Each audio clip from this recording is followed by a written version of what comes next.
پاک بحریہ کی جانب سے موسم بہار کی شجرکاری مہم کا آغاز کر دیا۔ Chief of naval staff admiral Zafar Mahmood Abbasi کہتے ہیں کہ ماحولیاتی تبدیلی جیسے مسئلے سے نمٹنے کے لیے مشترکہ کوششوں کی ضرورت ہے۔ گلوبل وارمنگ کے اثرات کو کم کرنے کے لیے پاک بحریہ خصوصی طور پر شجرکاری مہم کو فروغ دے رہی ہے۔ Chief of naval staff admiral Zafar Mahmood Abbasi نے نیول ہیڈ کوارٹرز میں پودا لگا کر شجرکاری مہم کا افتتاح کیا۔ ترجمان پاک بحریہ کے مطابق گزشتہ کامیاب شجرکاری مہم کے بعد پاک بحریہ نے اس سال ملک کے مختلف حصوں میں 40 لاکھ سے زائد پودے لگانے کا ہدف مقرر کیا۔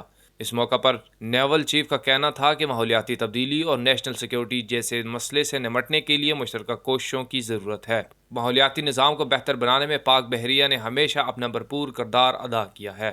ملک میں جنگلات کا رقبہ بڑھانے اور گلوبل وارمنگ کے اثرات کو کم کرنے کے لیے پاک بحریہ خصوصی طور پر شجرکاری مہم کو فروغ دے رہی ہے۔ اس موقع پر شجرکاری مہم کی کامیابی کے لیے خصوصی دعا بھی کی گئی۔ Tauseef Ali Swati, public I T V, اسلام آباد۔